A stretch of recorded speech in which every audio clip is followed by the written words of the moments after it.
Ameublement Tanguay en première ligne.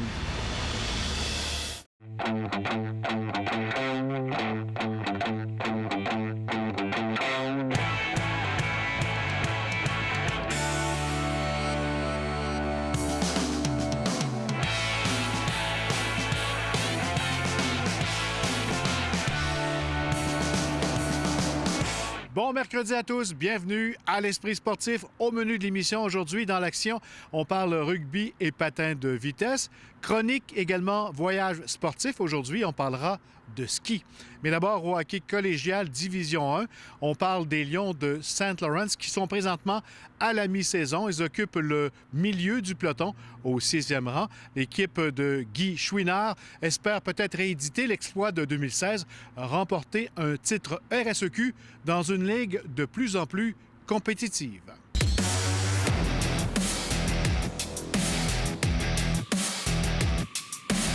Guy Chouinard, on prend des nouvelles des Lions du Collège Saint-Laurent en hockey collégial Division 1. Comment ça va pour l'équipe jusqu'à maintenant à ce presque mi-saison? Bien oui, ça passe vite. Ça va quand même très bien. On a eu un lent départ parce qu'on était 0-3 en partant. Mais là, les choses sur place. On est en train de remonter le classement. Puis avec une ligue qui est quand même très compétitive. Alors, c'est beau de voir qu'on commence à monter dans le classement. On veut toujours être le plus haut possible. On a quand même 3 divisions. Ça dépend des fins de semaine. Des fins de semaine, tu peux être en 6e position, tu en gagnes 1 ou 2. Comme je mentionne, c'est tellement serré que dépend d'une fin de semaine, tu peux te ramasser en 8e position, comme c'était la semaine dernière. On a remporté nos 2 victoires. On est descendu en 6e. Alors, on se maintient dans ces rangs-là présentement. Puis, qu'est-ce que ça prend? C'est une série de victoires. Et puis, tu ne veux pas non plus avoir une série de défaites parce que tu peux dégringoler quand même assez rapidement. Je pense qu'on est une équipe assez rapide côté offensivement, puis je pense qu'on est quand même bien établi. On a une bonne force défensivement aussi, puis devant le filet, on a 2 bons cerbères. Je pense que c'est une équipe qui se doit de travailler fort chaque soir. On n'a pas des joueurs qu'on peut dire qui vont dominer là, dans le classement des marqueurs, même si on a quand même 2 gars qui sont au haut du peloton. Je pense qu'on se fie beaucoup sur le travail d'équipe. On n'est probablement pas au classement général où on voudrait être. Qu'est-ce qu'il faudra faire là, dans les prochains matchs, les prochains mois pour rétablir le tir, si on veut? Je dirais qu'il va falloir travailler encore plus fort, garder une constance durant nos entraînements, nos parties aussi. Puis je pense que les joueurs ils ont juste à choisir leurs priorités, puis ça devrait bien aller après les fêtes, puis pour les séries aussi. Il a fait des très gros progrès depuis qu'il est ici. Il en est à sa 3e année. Et puis, pour nous, c'est un gars très fort. C'est un gars qui est apprécié. C'est un gars qui est dévoté par ses coéquipiers comme capitaine depuis maintenant 2 ans. Alors, il fait une bonne job, On a un bon groupe. On a des bons leaders. Je pense que ça va nous aider quand ça va être plus dur à la fin de l'année, les séries, tout ça.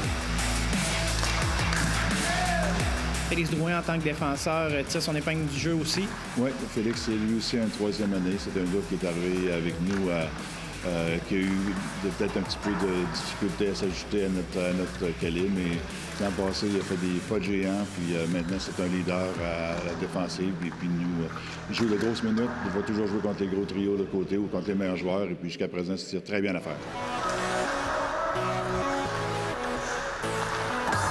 Gabriel Bernier est un autre attaquant qui te rend de bons services? Oui, c'est un gars qui, en termes de hockey, on peut dire que c'est un sniper. Là. C'est un gars qui a des bonnes mains, c'est un gars qui a un bon tir. Puis il a connu une bonne saison avec lui l'année passée. Puis cette année, il a été élu le joueur du mois de la Ligue le mois passé. Alors, encore une fois, il connaît une bonne saison. Je dirais notre offensif, notre vitesse. Notre défensif aussi, on amène beaucoup de tirs au filet. Je pense qu'on est l'équipe qui amène le plus de tirs au filet dans la Ligue. Puis on est vraiment discipliné, puis on est vraiment concentré pour gagner les parties. Tu sois du juvénile ou tu sors du milieu 3A, tu vas maintenant jouer contre des gars qui ont peut-être 19-20 ans. Alors déjà là, c'est une grosse marche. Et puis les jeunes ne connaissent pas beaucoup non plus le collégial. Moi, depuis le temps que je suis ici, d'année en année, c'est plus fort. Tu as les meilleurs joueurs, les entraîneurs aussi qui s'ajoutent dans les équipes. Ça peut faire une différence aussi. Alors, jusqu'à présent, On est content de cette progression-là. Maintenant, ça va quand même bien parce qu'on a un bon début de saison. L'équipe est vraiment travaillant, travaille vraiment fort, puis ça va s'améliorer après moi. On a quand même 2 excellents gardiens de but, puis souvent on dit que les gardiens de but sont là peut-être pour sauver les meubles à l'occasion. Puis David, depuis, je dirais, il a pris lui aussi son envol l'année passée. Son année recrue, c'était l'apprentissage, mais depuis l'année passée, avec des biens dans les filets, les deux vont très, très bien ensemble. Au hockey, un joueur ne peut pas faire la différence. C'est tous les joueurs qui se doivent de travailler en fonction d'une chose, c'est la victoire. Alors, on essaie d'inculquer ça à chaque année. Certaines années, je ne veux pas dire que c'est plus facile, c'est toujours plus difficile d'arriver d'être champion parce que c'est très compétitif, mais je pense qu'on a un bon groupe de gars, puis on travaille en fonction justement d'être encore champion. Bonne saison, Lyon. Merci. Merci beaucoup. Restez là après la pause. On s'en va en voyage de ski.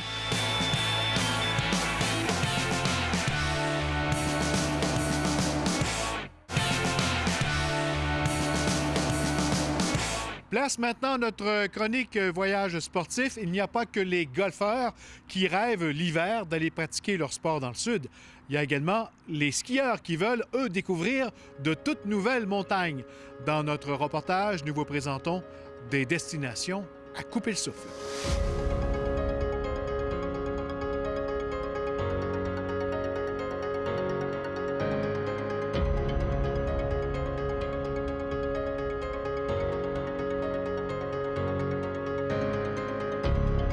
Marie-Josée Dulon de Laurier-du-Vallon, bienvenue à l'Esprit sportif. Merci. On s'est déjà parlé de voyage golf l'hiver, mais là, on parle voyage de ski parce que c'est aussi populaire que les voyages de golf, les voyages de ski en plein hiver. Exact. En fait, là, les vrais mordus de ski vont, la plupart, partir une semaine, même si la saison de ski au Québec est courte. Ils vont prendre une semaine pour aller soit en Europe ou dans l'Ouest canadien ou même l'Ouest américain. Qu'est-ce que les skieurs recherchent dans ces voyages-là? Qu'est-ce qu'ils recherchent? Bien entendu, la poudreuse, mais Dame Nature, on ne peut pas la contrôler. Je dirais le dépaysement, parce que les montagnes, que ce soit en Europe ou dans l'Ouest canadien, sont vraiment plus grosses que les montagnes du Québec.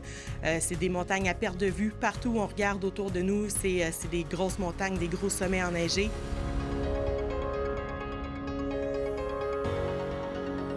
On parlait d'abord du voyage de groupe que toi, tu vas accompagner cette année. C'est une première?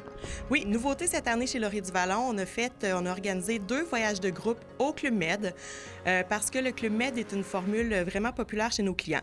Donc, le premier va être au Club Med Grand Massif, qui est en France. Il va être en début février 2020.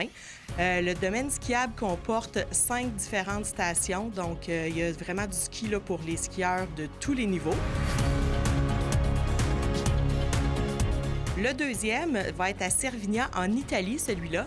Ce qui est vraiment intéressant pour ce Club Med-là, c'est que le domaine skiable se retrouve à la fois en Italie et en Suisse.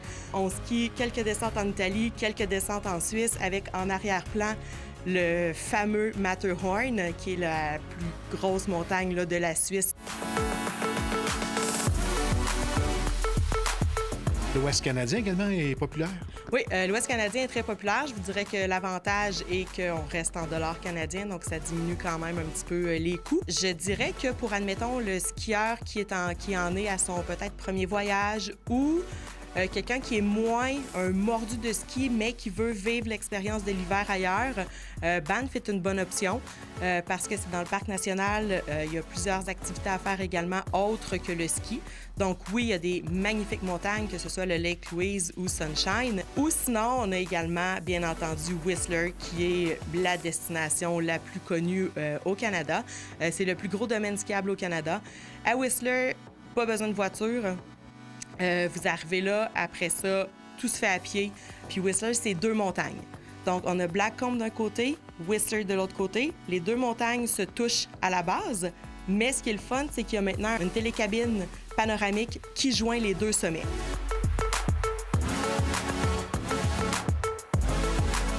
On a a beaucoup de clients skieurs qui ont leur abonnement de saison à Stoneham et au Mont-Sainte-Anne. Puis, les 2 stations sœurs dans l'ouest sont Fernie et Kicking Horse. Donc, ça sera là, vous pouvez consulter vos privilèges de l'abonné pour voir, il y a des rabais là, disponibles pour le billet de ski. Fernie est une station, je dirais, pour le skieur intermédiaire à avancé. Il y a quelques options d'hébergement à la base de la montagne. Sinon, vous pouvez rester directement dans le village de Fernie, qui est à environ une dizaine de minutes de voiture. Puis le village de Fernie est vraiment un village typique de ski avec des bâtisses un peu western entourées des montagnes. C'est vraiment de toute beauté. Kicking Horse, qui est vraiment pour le mordu du ski, je dirais skieur avancé. Il y a très peu de pistes comme nous, on les connaît ici dans nos stations. Kicking Horse est situé dans la ville de Golden, où il y a à peu près rien d'autre à faire que du ski. Bel hiver en ski. Merci.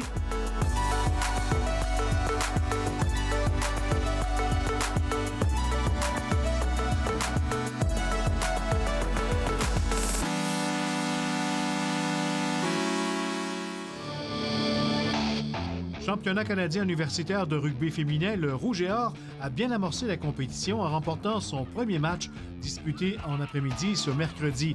L'équipe de l'entraîneur-chef Kevin Rouet l'a emporté 31-12 face aux représentants de UBC. Avec cette victoire, les Lavalloises passent directement à la demi-finale, rencontre qui aura lieu vendredi face à l'Université Guelph. Notons que Justine Pelletier a été nommée joueuse du match. La patineuse de vitesse longue piste de Québec, Béatrice Lamarche, sera du nombre des athlètes québécois qui quitteront bientôt pour le début de la saison sur le circuit de la Coupe du monde. La médaillée d'or en départ en groupe au championnat du monde junior en 2018 aura l'occasion de prendre plus d'expérience en Coupe du monde. Bien, je vais participer aux 3 premières. Moi, en fait, la principale raison pour laquelle je participe aux Coupes du monde, c'est pour participer à la poursuite ou du moins m'entraîner avec les filles qui font la poursuite. Mais comme je vais être déjà sur place, je vais aussi avoir la chance de faire des courses individuelles là, du 500 mètres au 1500 mètres. Voilà qui complète l'Esprit sportif pour aujourd'hui. Soyez au rendez-vous demain, même heure. Bye tout le monde.